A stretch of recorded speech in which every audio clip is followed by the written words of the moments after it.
পাঁচটা ট্রাক আমি ঢুকাইতে পারি না। পাঁচটা ট্রাক ভর্তি মালামাল নিয়েছি শুধুমাত্র আমার বোনের বাড়িতে আওয়ানের লেগা। দেখতে চান? গেটটা খুলে বাইরে যায় দেখেন, আমার চাকর বাকরেরা এখনো মালামাল নামাইতেছে। আরে অপমান করে কথা কম। আমি জানি আমি কোন জায়গায় আইতাছি, আমি জানি আমি কোন জায়গায় যাইতাছি। আমি আমার বোনের শ্বশুর বাড়ি যাইতেছি, খালি হাতে যাইতে পারি না। এই যে এইগুলা দেখতেছেন না, হাতের ভিতরে আসিল তাই হাতে করে লইছি। আর আপনি আমার ছোট করে কথা বলতেছেন। এই ছোট্ট একটা খুপড়ি নিয়ে আপনি আমার লগে এত বড় বড় গলা করে কথা কইতাছেন। এই ছোট্ট খুপড়ি আমার গ্যারেজের থেকেও ছোট, আর আপনি আমার ছোট করে কথা কন। আমি যদি মুখটা খুলি তাহলে কিন্তু নিতে পারবেন না। আমার জায়গা জমি সম্পর্কে আপনার কোনো ধারণা আছে? হ্যাঁ, আমার ক্ষেত কামারের জমি 200 বিঘা জমি।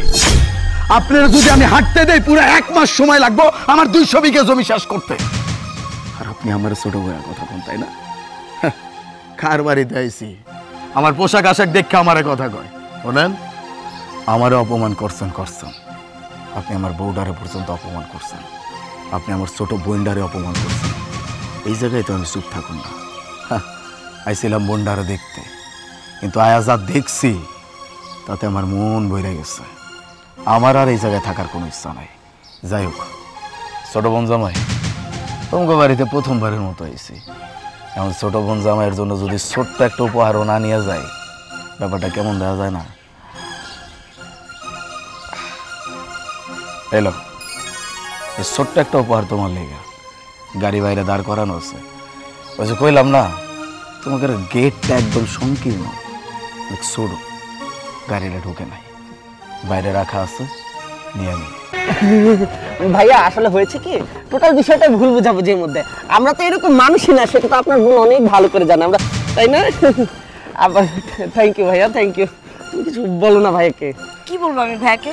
ভাইয়াকে কিছু বলার মতো মুখ রাখছো? আমার কিছুই তো রাখো নাই। তোমাকে ভালোবাসছি দেখে তোমার সাথে আমি চলে আসছি, কিন্তু আজকে তুমি আমাকে থামায় রাখতে পারবে না। তুমি জানো, ছোটবেলা থেকে আমার ভাই আমার কোনো শখ আল্লাহ অপূর্ণ রাখেনি। আমি যখন যেটা চেয়েছি আমার সামনে হাজির করেছে। তুমি কি ভেবেছো আমরা ফকির গোষ্ঠীর মেয়ে? আমাদের কিচ্ছু নেই, যা আছে সব তোমাদেরই আছে। না, মানুষের বাইরের দিকটা দেখে না সব কিছু বোঝা যায় না, তার ভিতরটাও ঘাটিয়ে দেখতে হয়। তোমরা তো সেটা দেখোই না। আর এই যে বাবা, আপনাকে কি বলবো, মুরব্বী মানুষ আপনি, আগে পুরো সম্পূর্ণ বিষয়টা জানুন, বুঝুন, তারপর মানুষকে বলুন। আর এই যে মা, আপনাকে আর কি বলবো, আপনাকে আমি কতদিন বলছি বলুন তো, যে চলেন আমার বাপের বাড়ি থেকে একটু ঘুরে আসি, আপনার ছেলে না যাক, আপনি তো আমার সাথে যেতে পারতেন, কিন্তু আপনিও কখনো যাননি। আগে মানুষের সম্পূর্ণটা দেখুন, তারপর তাকে নিয়ে বিবেচনা করুন। হ্যাঁ মা, ও একদম ঠিক বলছে।